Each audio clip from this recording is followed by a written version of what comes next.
Well, thank you everybody for coming this morning. My name is Representative Patty Acom, and I represent Minnetonka, Plymouth, and Woodland. And we're here today to talk a little bit about some of the work we've been doing in the Minnesota House Climate Action Caucus.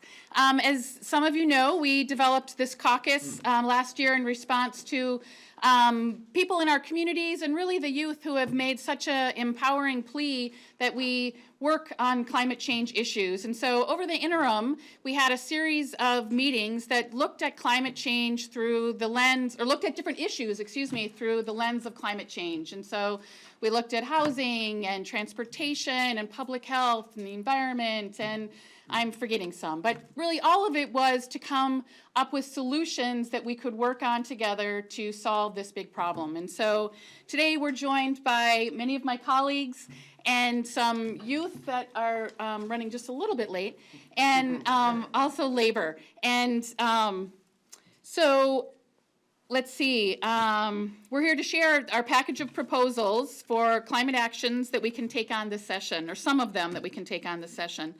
So we created this proposal because Minnesotans were asking their state legislators to recognize the urgent challenges posed by climate change and respond in a way that allows people from all across Minnesota to participate in can-do solutions. This package of initiatives we're announcing today will help Minnesotans make their homes more energy efficient, purchase an electric vehicle. They will make jobs installing solar panels on public schools and manufacturing electric school buses for public transit. This proposal will be a win-win for both the environment and our communities. Climate change is an urgent issue, and we have the opportunity to start working on it today. We look forward to more discussion as we address this threat and protect Minnesota for our children's future. I'm going to introduce Representative Todd Lippert, who's going to talk a little bit about one of the initiatives, and we'll continue on. Great. Thanks, Patty. Thank you. Good morning. I'm Representative Todd Lippert. I represent Montgomery, Lonsdale, Dundas, Northfield, and surrounding areas. We are here because we all depend on a healthy and stable climate, and we need to respond to climate change this session. Waiting to act threatens our future. I represent students at Carleton College and St. Olaf College, and whenever I see them, they talk with me about climate change. They say, don't leaders understand the urgency of the situation? Don't you understand that our future's at stake? Waiting to act also fails to respond to the impacts that people are experiencing right now. I represent farmers who are talking with me about the rain, saying it's raining harder than we've ever seen before. The rain is pummeling our fields. There are fields that we simply can't plant. But farmers are also saying something else. They're saying, we want to be a part of the solution, and we want to partner with you. How can we do that? Business owners are saying, we want to be a part of the solution.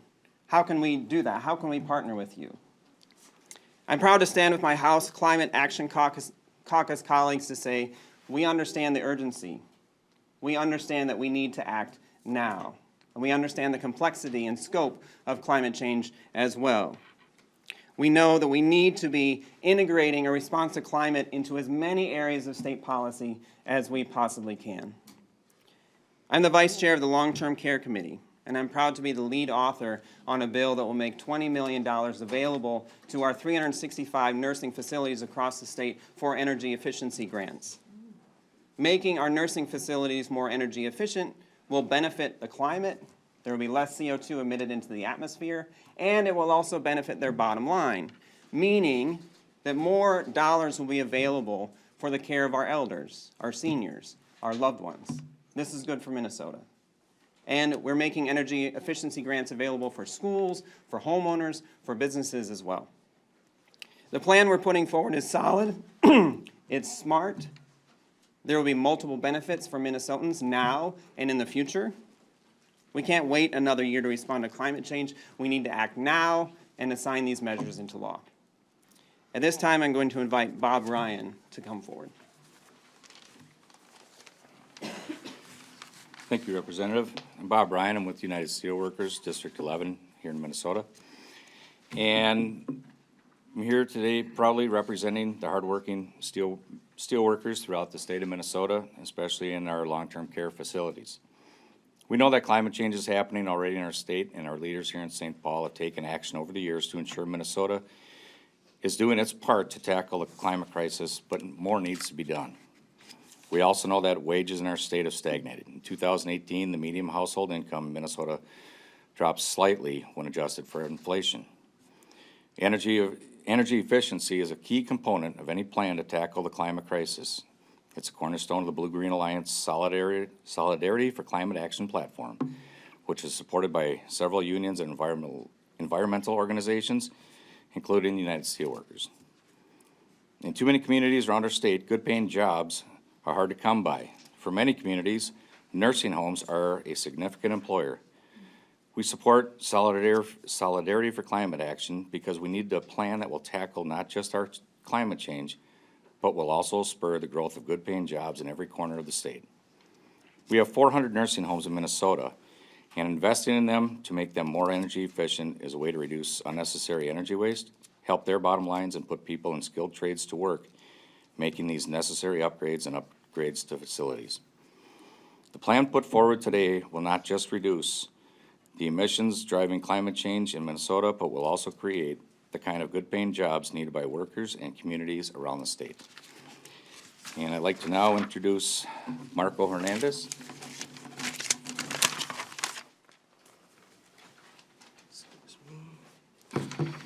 Good morning, everybody. My name is Marco Hernandez with COPAL, Comunidades Organizando el Poder y Acción Latina, or Communities Organizing for Latino Power and Action. As a community organizer, I hear and speak with everyday average Minnesotans from all walks of life, especially BIPOC, which is Black, Indigenous, and people of color, and Minnesota high schoolers with the climate strike. Every community may have their own unique issues they have to worry about, but the one crisis we are all facing together is the climate crisis. We are nearing the 50th anniversary of Earth Day, but we're not even close to environmental justice at all. It is time that the state starts to actively invest in climate solutions.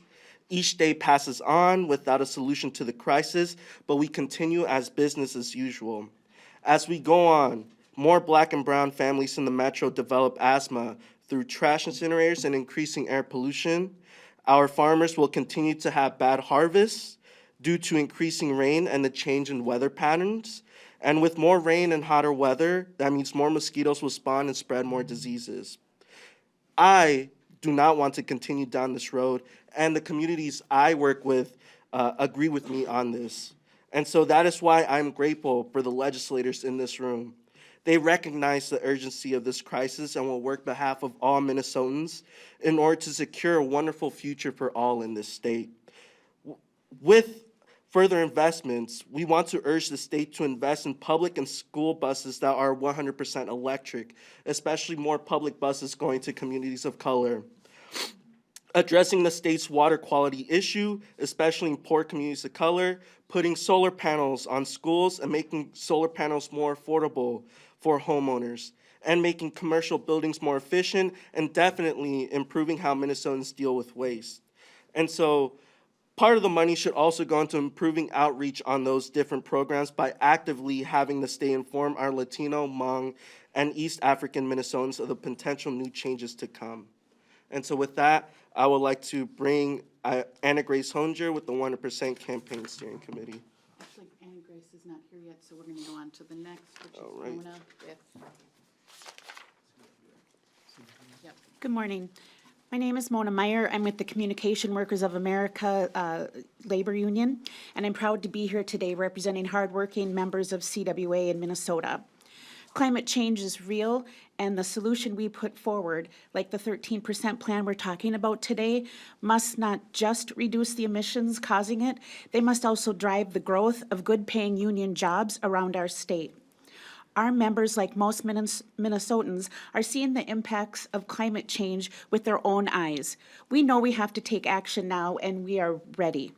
That's why our union signed on to the Blue-Green Alliance Solidarity for Climate Action platform, a blueprint to fight the climate crisis and runaway economic inequality at at the same time by making sure the solutions and investments to reduce the emissions driving climate change create good-paying union jobs that will regrow the middle class in our state and around the country. Today, I'm going to focus on the transportation sector, which is now the largest source of GHG emissions in Minnesota. One way we can reduce those emissions is by transforming our public transit systems by electrifying our bus fleets. Electric buses are already on the roads in many of our cities, but the funding in the bill would help clean up our air and create and sustain good jobs. For example, CWA members at the New Flyer bus facility near St. Cloud, right here in Minnesota, are already making electric buses being used across the country.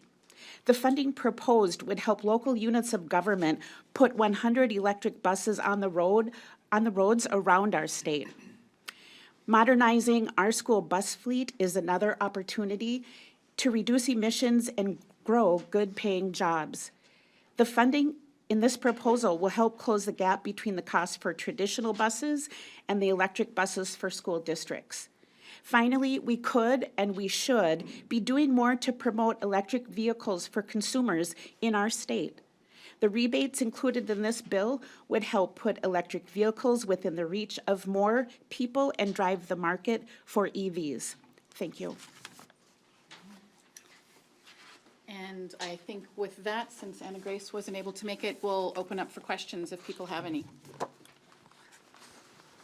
Is the money that you're anticipating, would it come out of the surplus, or is there some bonding components in here that could shoulder some of the load? Right, our suggestion or our recommendation is that it come out of the budget surplus money. I think it's a great opportunity for one-time costs, and the urgency, the need is there. So I think since it's just a portion of the surplus dollars, I think that's a perfect place for it.